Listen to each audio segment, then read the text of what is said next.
afternoon, evening. Welcome to Hockey Night in Australia. I am Courtney Canast and I am joined by Sean O'Connor. How are you tonight, Sean? I am going well. I have to say, it's been a big week for hockey, obviously. Every week seems to be a big week at the moment. And yeah, excited for another one. I mean, this is what comes of, two people that love hockey. We're sharing all the content we can on the Oz Hockey media platforms. If it's not another big week in hockey, are we really hockey fans? That's true. We will be joined tonight by Joey MacDougall. He will jump in at some point soon. But in the meantime, we're going to just jump straight into our content. And why don't we just have a look at the results while we wait for Joey? I know off the top of my head, one of the games that I did watch a bit of from Hannah Ice Skating Stadium while I was watching some of our local league was Brisbane Lightning against Canberra Brave. They had a split weekend in the AIS. And look, I'm seeing a bit of a trend, and I think you might be picking up on this too, Sean, that Brave are having a much stronger Sunday than Saturday. Do you think what do you think might contribute to that? I feel like as the home team, it can go either way, and we've spoken to guests in the past about those sort of split weekends. From your knowledge of the Brave and the players, what do you think might be contributing to that? Yeah, I think it's definitely, they're still getting accustomed to the new rink. It does mean that, the way they play is a little different to how they would play in Phillip, and I think that's contributing immensely to both the scorelines and kind of the slow starts and then strong finishes. I mean, we saw that both on Saturday and Sunday against the Lightning, and equally against Adelaide the weekend, 2 weeks before. They were very, very unused to it on the Saturday, the very first Saturday, and then the Sunday they kind of bounced back more to normal. Adelaide may have been out celebrating the night before. It's definitely something which is occurring, but I don't know whether it's a long-term trend or just a short-term, blip. 2 out of 2 weekends, just something I happened to notice, but it's certainly not for lack of trying, because Canberra actually outshot the Lightning in both games. So Canberra had 51 shots to Lightning's 33 and 60 shots on Sunday to Lightning's 38. So there's certainly no lack of trying and effort and getting shots on, but I guess that's credit to Lightning's defense as well, that they're not getting they're not getting through, they're not picking up those rebounds, and of course the goalies that are just able to shut out that many goals, like stopping 51 and 60 shots. That's pretty incredible. Big numbers. They're like Oberoi numbers, right? Yeah, and I mean, pretty intense. And I mean, the Brisbane team is so good this year. Yeah, I know there's all the controversy around the refereeing up in Brisbane itself from some sections of the fans. But if you actually look at how the team is playing, they are playing really good hockey. Yeah. And they're very strong. They're very physical. I will say that. But yeah, just they're very effective, and they do keep, I guess, goals down, conceding goals down. Yep. Trinker and Dornbos have been a great tandem for them in goals. They've got good blue line players, and then their forwards are phenomenal. Miller blew my mind on the weekend, just how good that guy is. Like, I've seen him before, but every time I seem to forget just how good a player he is. He just absolutely blasts shots. Almost scary. Like, I know as a defender myself, people that fire off shots like that tend to leave bruises. So it can be a bit scary being on the receiving end of those kinds of players. All right, we've got a couple of comments here from friend of the show, Andrew MacDougall. Hello. Hey, Doogie. And Sean only shows up on Saturday games. It's why they win on Sundays. I guess that's one theory. I guess that's a theory that Doogie has decided to start. I don't know whether I believe in that. We'll revisit it in the next few weeks. We'll see. We'll see what trends are still tracking. Here we go. Anthony Russell, friend of the show from the UK, officiating in Brisbane is what it is. Give a team 100 power plays, they still have to put the puck in the net. Brisbane have turned up this year. And it's so true. And it's interesting because I don't think many people were giving Brisbane a lot of chance at, being a title contender before the season started, especially when the rosters were coming out. It was like, oh, yeah, the team, it's probably an improvement on their team from last year, but is it a massive improvement? Especially when you considered at the time you had the Mustangs that looked like it had a completely stacked team. And yeah, later on the Melbourne Ice as well. But yeah, I actually feel them and the Thunder are in very similar situations where they're probably performing better than expectations would have suggested from the start of the season. Yeah, absolutely. Although I will say the Thunder are in pretty poor form right at the second. Yeah, look, reflecting on the weekend, certainly wasn't their weekend. It's a big away trip, like really all away trips are big away trips for Perth.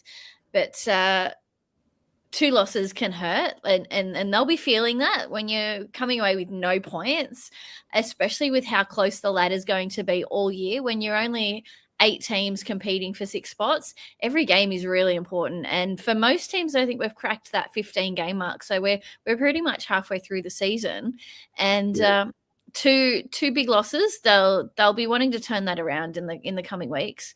Especially that Sunday result, because that was such a winnable game for them that they ended up going down to the Mustangs. And I mean, they're big games because these are the teams that are at the top of the table. Yeah. So when you lose to one of them, it hurts doubly. Oh yeah, very much. And then you flip and go and look at teams like Melbourne Ice, who have got another 2 wins, and that just pulls that lead ahead a bit more in that standings race. So if you flick over to where those standings are at. Sure. I was going to say, you look at that derby result, for instance, and that's quite an emphatic derby result for the Ice. Yeah. That was a big loss for the Mustangs, but they did bounce back in the next game. And, that's full credit to them, really. But yeah, let's bring up the Mustangs are playing well, just not super consistent. So it'd be nice to see a bit more consistency from them, and I'm sure the fans will love that too. So they're sitting quite comfortably in the middle of the table in 3rd and 4th with the Thunder. North Stars and Braves sitting toe to toe, as come to expect with those 2 teams as well. But sitting about what's that? I'm not good at maths, but that's about 13 points ahead of everyone.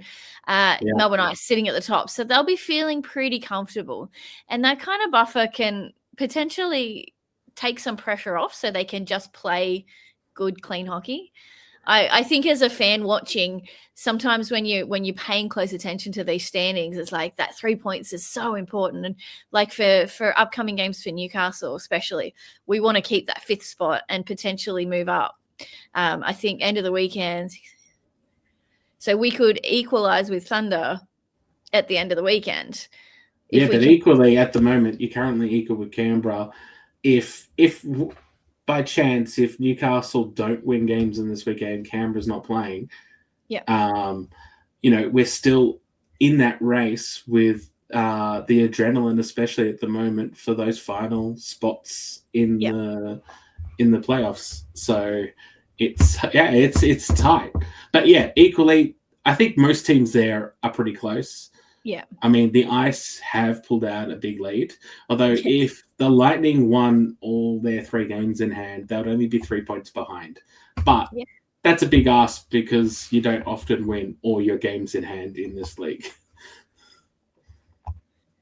Yeah, completely accurate. And that's part of what we say this almost every podcast, in that the standings are hard to call, to know where those even the top 4 will be and how much change will happen over the next few weeks, with still so many games to go. So every weekend is so much fun to watch. And look, even though Newcastle had no home games for me to go to last weekend, getting online and watching. I watched Canberra and Lightning on the Saturday. I was watching at the Adelaide and Rhinos replays today. They're still great games to go back and visit, and there's nothing boring about hockey at the moment. No, not at all. So we've got a few comments here from our listeners. So Diggy wrote about the Thunder in his latest article, Hikasaka not scoring a goal in week 9. That's pretty massive because he scores all the time. And I think you predicted him yet again to be high scorer. So table flip. I flip the table. Maybe sometimes that's known as commentator's curse, when the commentators will say something and then it happens on the ice. Maybe I need to predict something else so that he can get a few shots on. Yes. And then, here's Doogie again. Lindell and Kimberlin haven't been playing. Phillips sent home. Takes a bit of depth. I mean, that's true. And I think Canberra also felt that too with McNally leaving. It left a big scoring hole in the team that's taken a bit of time to fill. Definitely teams are a little uneven, even in the middle of the season, as far as who's got full rosters, who has partial rosters. We do see changes happening quite regularly, players in and out. So, but I mean, saying that, they're pretty big names to be missing from Absolutely. the Mustangs. But it did give an opportunity for a debut on the weekend. I can't think of the young guy's name in goals for the Mustangs off the top of my head. If someone in the comments wants to help me out. We had one for the Rhinos as well. I thought that's where you might have been going with that. But anyway, yes, it was a good weekend for quite a number of youngsters. So, Tom Pappas. Thank you, Diggy. Cooper Davidson Peacock for the Rhinos. He got 5 minutes of the last period for Rhinos on the Saturday. Yeah, so and he made a big save, like, almost immediately. Yeah. You could almost sense the relief that he made the save as well. So that was good to see. We have a comment from Colleen there that I find this is something I find really interesting, and I'm curious for your thoughts, Sean. This interesting perspective of it being unfair that the traveling team plays 2 different teams, whereas I would think that might be a bit more of a good challenge for them, that they're not just playing the same team 2 nights in a row. And we're seeing this actually. We're actually seeing this season as well in New South Wales. So teams traveling to New South Wales tend to be playing both the Rhinos and North Stars in a weekend. And I actually think it's more exciting for fans. It's more... I don't know how it would affect actual performance. It's probably not as ideal as being in one place that you can just set up for the weekend. But I think overall it's more of a spectacle to have them playing different teams. And, you kind of want to test your skills against everyone as well, right? If you're a player. Yeah, absolutely. So thank you for your comment, Colleen. I like hearing what other people how they feel about that mix up. So that's interesting. I like it. And here's John Chen saying exactly what I was just saying. Yeah. Central Coast and Newcastle, you're versing both. What else have we got on here? We got Andrew on here. Yes, Romans. Oh my God. Did you by chance see his goal on the weekend? Like he scored a few. He got quite a few points. But the solo goal where he went through everyone and then did like a Forsberg to the side. Anyway, it was a thing of beauty. But he's had a big influence for Adelaide, and we are going to touch on to Adelaide hopefully when our guest arrives. But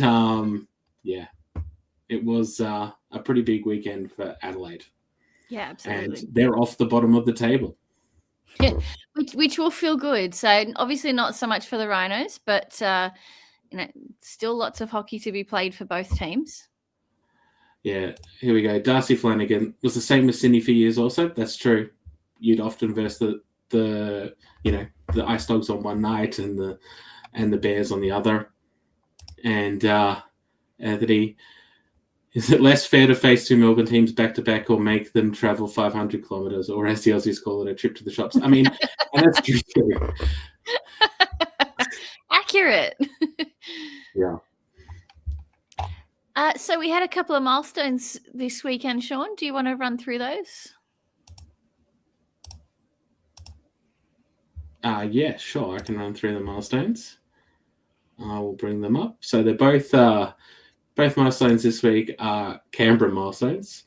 So Matt Harvey scored his 150th point. Fantastic. He was so close the other week, which I think was going to be his last week. So I think this might actually be his last week now that he's reached this milestone. But yeah, what a true champion for the Brave over 11 years. Yeah. And yeah, I've got nothing but nice things to say about Wombat. And the second is Bailey Kabara, also 150 games. So yeah, a stalwart of the league now. He's been playing for a long time. He's been in a leadership role with the Brave for quite a while, and yeah, he was a big presence on the ice on the weekend. He made a lot of big stops. Yeah. And look, the Kubara brothers have been performing incredibly well across all three teams that they're playing in. So speaking of, just throwing out our thoughts to Tyler, who I think his shoulder went out in the Saturday game. So hopefully all is well with him. Scoring leaders, Sean, let's cover those ones. Before we do that, we do have our guest who has just joined. So excellent. I'll leave you to introduce him, Courtney. Welcome, Joey MacDougall, captain of the Adelaide Adrenaline. Thank you for joining us tonight. Much appreciated. Yeah, no problem. Sorry I'm a little late to the show. All good. We've just been covering off the results and standings and some milestones from the weekend. So, look, I would love to just launch into Adelaide's weekend. And two big wins against the Rhinos at home, and I know you've all been eager to have some wins at home. So, first of all, just how does that feel? How's the team feeling, and just that turn in momentum? I mean, 2 wins at home is always nice to have. It's definitely a confidence builder for the team. You know, having 4 wins in our last 6. I think the big turning point for us was being able to go on the road in Canberra and Perth and come out with a win in each of those weekends. So that was definitely a turning point for us. And then to solidify, you know, our efforts over the weekend to have two more wins at home. I mean, it's all about momentum in this game, and we were able to get some of that on the road, which isn't always easy to do. So bringing that back to Adelaide and then getting those 2 wins was really good for the team. Yeah, and you were so unlucky in that Perth trip not to win both games as well. Like you had on the Sunday, I so thought you guys had that Sunday game. Unfortunately, didn't end up pulling it off. But yeah, big weekends recently. Yeah, and I think that's probably just a testament to the team that Perth is. Like they're a hardworking team. They're a big team. They're physical, and they're going to play 60 minutes of the game. And I think we just kind of maybe lost a bit of drive towards the end of the game. We were keeping it close until the third, but yeah, just maybe got outworked a little bit in that third period. But overall, still a great weekend to split games on the road. Yeah, excellent. So I wanted to ask you about the start of the season. So every year, different teams feel that beginning of the season in a different way, whether they've still got players overseas, waiting for imports, obviously Worlds. Now, Adelaide started their campaign a few weeks after everyone else. Do you feel like that was a disadvantage, or like how do you feel that impacted the start of your season? I mean, you can really go both ways. You can see it as an advantage where you've got a little bit more time to prep, get game ready, and really try and find the chemistry in your lines that you want to be working with for the start of the season. But in the same way, it's also a bit to the detriment of the team because everybody else is jumping into these games, 2 to 3 weeks prior to you. And they've got, a taste for the speed already, the physicality of the game again. Some teams are lucky enough to even get some exhibition games. Being in Adelaide, we're a bit at a disadvantage for travel and trying to get anybody to come in to compete. So that makes it tough. But it really can go both ways. And I think it was good for us in the sense that we were able to establish some systems, work through that early on in the season, not really getting to try it out in a game scenario till later. But I think that with what we were able to do in the preseason, it's starting to show now. So it took us a little while, a little bit late to the party, I guess, with some wins. But I think that extra bit of time in the preseason is starting to pay off now. Yeah, excellent. Yeah, it must be pretty good feeling as well, having kind of a full roster now, because it always takes a bit of time with some injuries and changes.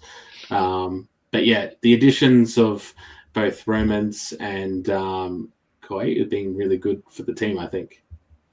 Yeah, and you only have to look as far as their points in the last couple of games to tell that they're really contributing for the team.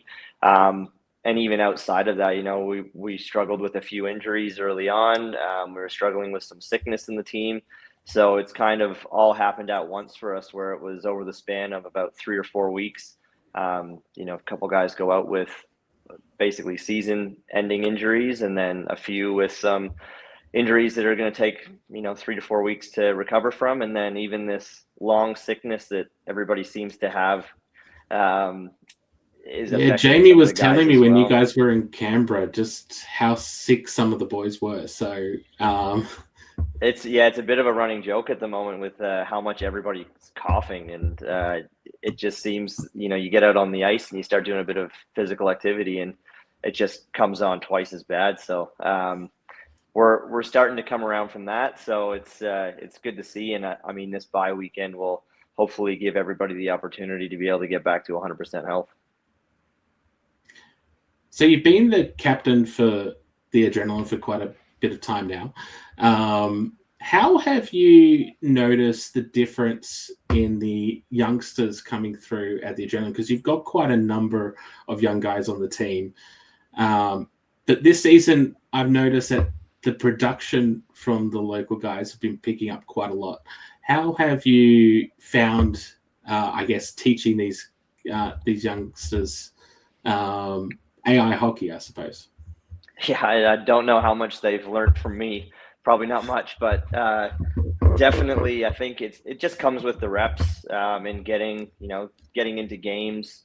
I think a lot of the time you come into the league as a rookie or a local player, and a lot of the guys put a lot of pressure on themselves to do well, to show what they can do, and I think that's to their detriment most of the time, in the sense that they get in their head a little bit too much, and they think about what they're not doing rather than what they are doing. So our main focus is just kind of, it's always a game by game thing. If you're feeling good and you're getting points, then keep riding that wave for as long as you can. But also, if it's not feeling like they're coming easily, then there's a ton of other ways that you can still contribute to the team. So it's all about finding that balance in just ways that you may want to do certain things for the team, but sometimes you've got to stray from what you think your role is and just be playing a role that the team needs at that time. So I think with our rookies and our local players, they're coming into their own now. Like it's one of the things that's been said for the last, 4 seasons that I've been here is that, Adelaide's got such a young team and, expecting big things from them. So there's probably a little bit of external pressure as well for us to start doing well at some point. But no, I think the young kids they're doing a good job. Having some experienced coaches coming through for the last couple of years outside of the Australian ice hockey program helps out quite a bit. But it's also just, we've got a group of young, talented players who are still willing to learn. They don't think they know everything already. they're open-minded, they're willing to change the role, because like everybody finds out real quick in this league is that you might have been the top guy on your team before, but coming into the AIHL, roles can shift pretty easily, and you've really got to be willing to accept the fact that it's not what you've done before, but it's what the team needs. So you've got to take that role on.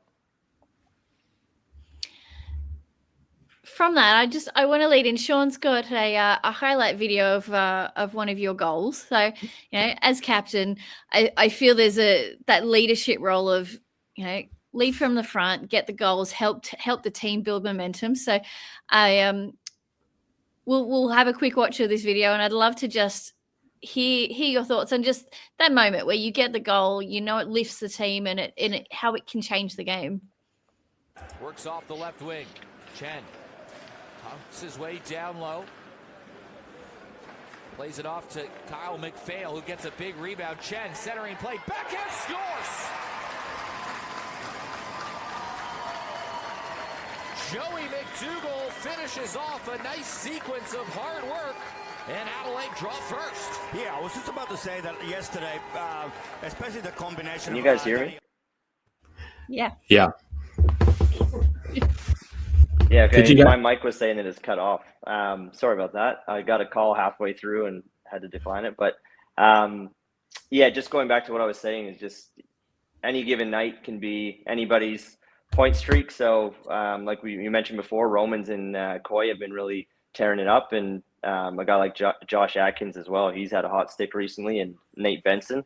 So you kind of got to let those guys cook a bit. You let them go and do their thing, and everybody else kind of takes a role on that allows them to do that. So it's nice when you do get the points. I don't get goals too often, but just being able to contribute in that way from time to time is always a bit of a pressure release for me. But just happy to contribute to the team in any way that I can, really. Your first goal on Sunday against Oberoi, it's like a beautiful backhand up over his shoulder. How did that feel, just personally, but for the team getting in that moment? Because Oberoi is a very tough goalie to get past at times, and you did it beautifully with a backhand. Yeah, thanks very much. I hear that a backhand is one of the hardest shots to stop for a goalie, so should probably use them more often. But I think basically for us, you're coming off of a win on the Saturday. You want to keep that momentum going. So being able to put the team on the board first, I think that's another good confidence builder. It takes, again, the pressure off of everybody. You've got the lead, so you can you kind of feel a little bit more secure in being able to take risks here and there where you could potentially advance your lead, rather than the anxiety that you feel with the 0-0 game, or going down by the first goal in the first period. And how is Jade as a coach? Obviously, he was playing a few games while you guys were waiting on the other inputs to arrive. He's now moved to the bench full time. How's his influence on the team this year? Because obviously you've had a few coaches over the last few years. Yeah, I mean, he's very passionate about what he does. He really enjoys the game of hockey, and I think it's real easy to see that he's got a wealth of experience behind him in all the professional hockey that he's played. And I think it's really nice to be able to have a coach like him come in, and I'm still learning things that in my 30-year hockey career, I haven't really learned or thought of before, or had somebody kind of explain to me in the way that he has. So it's been really good from that perspective. So I can't imagine what it's like for a lot of the younger guys who only have 15 years of hockey under their belts to be able to have this kind of coaching now. So it's one of those things where every coach brings something a little different. They all have their different styles and techniques, but to have somebody who has played at a high level and has received coaching at such high levels, to me, that's invaluable to having a coach. And he does a really good job of being able to kind of get through to everybody on the team on kind of what's expected and how these sorts of systems that we're implementing and different tweaks here and there are going to going to change our game. And I really think that a lot of what he's brought this season are really contributing to our wins right now. Awesome. Excellent. So we might jump in just quickly into our next little section where we review the round 10 fixtures and make some predictions. So let's jump into that, Sean. Here we go. Now, with Adelaide getting a break, so we'd love your thoughts on what you think the other teams might be, what you think might come out of the weekend, Joey. So for Newcastle up against Mustangs and Perth, a doubleheader at home. I think it's going to be a big weekend, especially after having last weekend off. So they'll be chasing points to keep going up the ladder. Brisbane Lightning are hosting Melbourne Ice, so another two big games from two teams that are performing incredibly well. And Rhinos will be facing Mustangs and Perth. So a bit of a blend of a weekend for those two teams, having a game in Newcastle, a game in Central Coast. So what do you think we might see of that, Sean? Any surprises? Oh, look, I think it's going to be, I actually do think there's going to be surprises. And I actually have one of these as my biggest good surprise for the next segment of predictions. But I think there's good hockey. I mean, Perth need to bounce back desperately to get out of their little rut that they're currently in. That's equally the same for the Rhinos. So it should be interesting. Newcastle wants to really break into sort of that, still the top half of the table. They're very close. They kind of want to get away from this challenge from below, from Canberra and the Adrenaline. So they'll be keen to maximize their points at home this weekend. And the top of the table clashes between the Lightning and Ice. We'll either see, I guess, the Ice really throw their lead to almost an insurmountable amount, or have it clawed back. And look, a great comment from Andrew MacDougall that it's very much going to be a big test for the Lightning and to see how good they really are. And I think he's spot on. I think this will be a challenge for Melbourne Ice going up against a strong opponent. And I know I'm jumping ahead, but we can cover this again with the biggest surprises. I hope to see a Brisbane Lightning win at home against Melbourne Ice. Melbourne Ice fans won't agree with me, but I think that would be really cool. It'll probably be good for the league. Jay, you've just been in such a hot form. How does it feel to have a week off now? Is it a good thing or a negative? Again, it's one of those things that can go either way. Like, you get on a hot streak and you kind of want to keep riding that as long as you can. So to be able to stay in games and, kind of keep up with the tempo and kind of staying in that mindset of, more wins, that's always good. But like I said earlier, kind of the, sickness has been going through the team, a few of the injuries that we've had to kind of keep us just short of a full roster.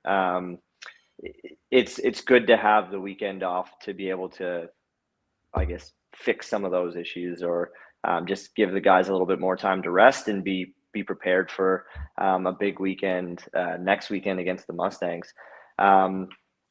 It's really getting to that time of year where, it's every win counts. So I think for us right now, being able to have the weekend off, we'll still get around each other. We'll hang out. We'll find something else to do to kind of keep the camaraderie going and the momentum amongst ourselves going. But a little difficult not having the games, but a great chance for us to get back to 100% and be ready for the next weekend of games. We've actually got a question here from Anthony Russell for you, Joey. Has Jade mentioned scoring against the Boston Bruins yet? No, he hasn't. But I think we've all seen the video that's gone around of him scoring. And I mean, for the level of hockey that Jade's play, he's pretty humble about it all.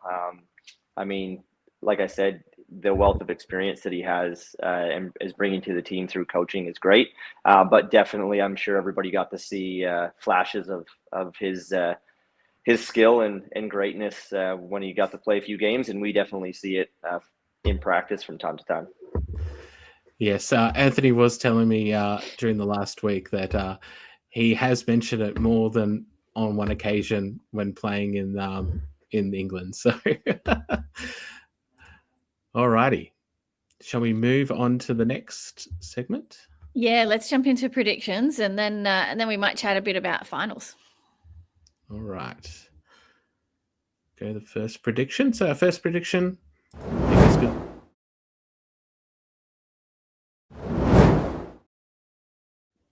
All right, Courtney, what is your surprise for this upcoming week? I would like to see Brisbane have a really solid game.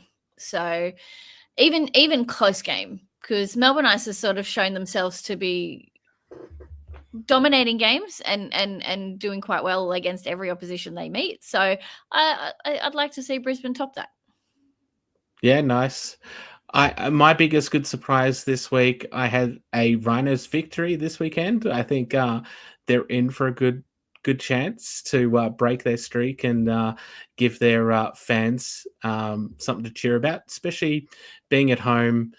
Arena has been filling out this season, which is great, and yeah, the fans deserve a win. So let's hope that they Thomas Lander and everyone brings that for them.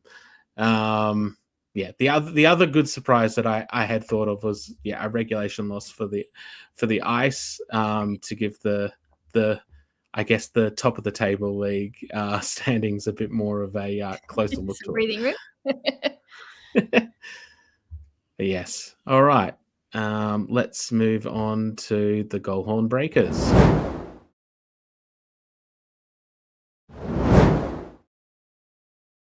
All right. Best attack. What are you thinking? It's kind of the same answer. I'd like to see Brisbane get a lot of points up. I'd like to see them find the back of the net. Getting past Ishida is tough. So if they can find a way to move him around, that would be fantastic. Yeah, and it's interesting. I didn't really pick Brisbane as a high scoring team for this season until they played Canberra, where they dominated large sections of the games and they looked really dangerous in attack and like they could score quite often. So yeah, I think that's probably a good call. Yeah, I mean, now they've got 2 players in the top 5 scorers for the season. Yeah, they're looking quite a dangerous team. Yeah. And then, so my best attack, I'm actually going with the Newcastle North Stars. Nice. Again, I think they're a team that has a lot of an array of attacking talent at their disposal, and they're coming into good form. Like we've seen Daj do really well this season. You've got the new guys who have come into the team. And then you've got Droll A, who's always a constant. It's just Droll A out there at any time with his line mates have been exceptional. So there was a game a couple of weeks ago. He got 4 goals, and when I spoke to him after the game, he credited it to the 4 guys on the line with him at the same as well. It wasn't all him, and I think that's something that sets apart some players where they know that it takes all 5 on the ice to get that goal at the end. And with Skashkov, Tolberg, and Kubat as our most recent imports, they're really stepping into a groove and have really clicked well with the team. So it's been really fun to watch them. Yeah, they're a fun team to watch, and they're just coming off from a week break, so they should be pretty fresh for these games as well, and back at home. So yeah, they'll have a good weekend, I think. Very high scoring, I'm predicting. All right, now we'll go to the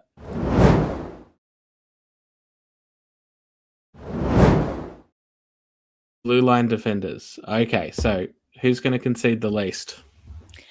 This is actually where I will jump over to the Newcastle bandwagon there. I'm inclined to think that both teams, between Mustangs Newcastle and Newcastle Perth, I think they're going to be much smaller scoring games.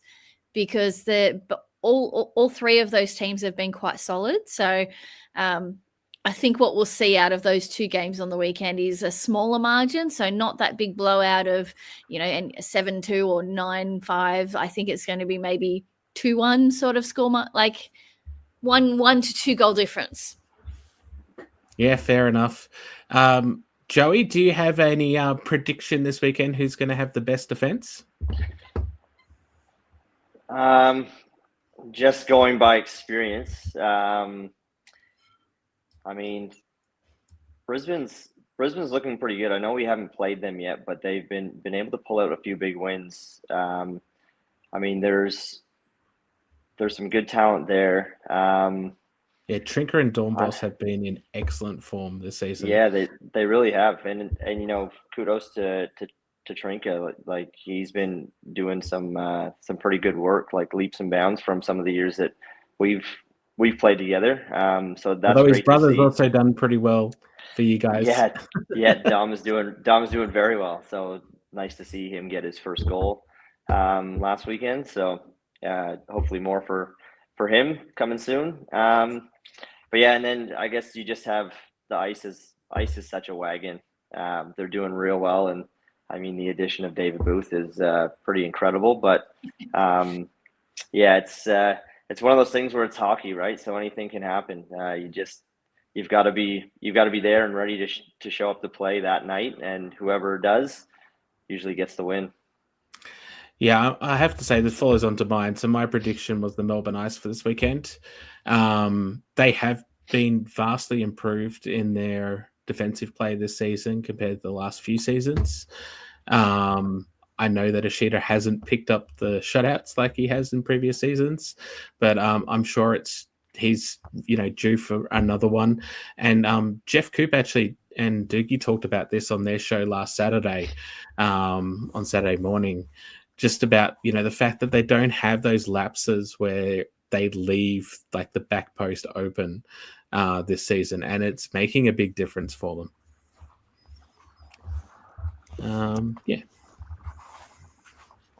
So we might jump into, I'm keen to talk a little bit about finals, and the announcement's gone out this week that it will be the top 6 teams, and same as 2024, where we'll see games played across Friday, Saturday and Sunday. So Joey, we would love just your thoughts on the finals format and the Adelaide's campaign to get into the finals this year, and just your feeling on how that's set up and what it looks like. Yeah, I think it's great that they've gone with the 6-team structure. I thought for a while it was going to only be the 4 teams that were going to be doing it, but good to see a little bit more inclusion for some of the other teams. But it's no secret that Adelaide has not been in the finals for a while, so it's nice to be kind of nipping at the heels of a final spot at the moment. And I think with us being out this weekend, it's going to be a very, interesting few games for us to be watching to see who gets the wins, because obviously the teams that we're close to at the moment, we're wanting them to drop a couple points, and the ones a little bit higher up the ladder to take those away. So we're watching it closely. It's never tough when you've got you're doing well and you continue to have to play each day. By the time you get to that finals day on Sunday, it's quite a trek to have to play, three games in 3 days. But we're preparing for it. We know the work that we have to do and what we've got to put in to be able to get to where we want to be. And I think that we really have the team to do it this year to make that finals push. And at the moment for us, it's not about where we sit. It's just about getting in. And then we do the work from there. So whether we're, 6th place going up 3rd or 5th place going up against 4th, it doesn't really matter to us. We're just going to be happy to get in and do whatever it takes to get there. Excellent. Yeah, awesome. Yeah, it's one of those things. I think it'll be fantastic for both the organisation, the players, and the Adelaide fans to see Adelaide return to finals, because it has been such a I guess, a long time. But yeah, it would be great for Adelaide hockey, I think. Yeah, and I think there's been a few of those milestones over the last couple of years that, Adrenaline's been back post-COVID, where, it was X amount of days since the last home win, and then, X amount of days since the last back-to-back wins, and all these sorts of things that, you don't want to have as stats against your team. And Eric Ballner does a great job of reminding you those of those stats from time to time. But it's nice for this to be another one that's well within our reach right now to have a finals berth, basically, to show everybody what we've got. And it is fun to be part of that sort of festival weekend, because it is a festival of hockey. Yeah, absolutely. And it's something that I've yet to experience, and would love to be able to get there and again, just kind of prove to everybody around the league and the teams that we play against that Adelaide's very deserving of being there. We've put in the work, and we're not going away easily. So I've got a couple of messages here. First from George: Adelaide is only going up from here. I think a lot of people are concurring with that right now. And Diggy, I published an article an hour ago. I'm all in for Adrenalines for the final. So you got quite a bit of support coming up. Yeah, it's good to see. Always love to have people jumping on the bandwagon. Something we're reminded of too is Canberra Brave had a run of, they had one win in 11 games in a patch of their season last season, and turned it around to win the cup. So, we're still well within that scope of the cup is anyone's. It's not set yet. Yeah, it's not always about how you start. It's always about when you peak in the season. So you want to be kind of coming up to that apex at the right time of the year. Love it. So for anyone wanting more information on finals, visit the Australian Ice Hockey League social media pages. They've got details and tickets and information all there about the weekend. Final thoughts, Sean? Oh, yeah. Final thoughts. I was actually going to go a bit off topic for this. With both the Ice and Mustangs away this weekend in Melbourne, anyone in Melbourne looking for their hockey fix, their live hockey fix, get yourself down to the Ice House this Friday, Saturday, and Monday. There is Ice Hockey Victoria Premier on Senior B and Senior C. These are great clubs, historic clubs with great players, often with ex-AI players. And there should be great hockey there to be had. Excellent. So thank you, everyone, for liking, commenting, and subscribing to our channel. We appreciate you being here week in and week out. Thank you so much, Joey, for joining us, and we appreciate your time. We hope you all get a good rest on the weekend, that the team heals up, ready for games the following week. Yeah, thanks very much for having me. Really appreciate it. And I guess just keep watching, and we'll definitely try and give everybody a show leading into the end of the season. Sounds fantastic. Have a great night, everyone, and we will see you again this time next week. Thanks very much. Bye, guys.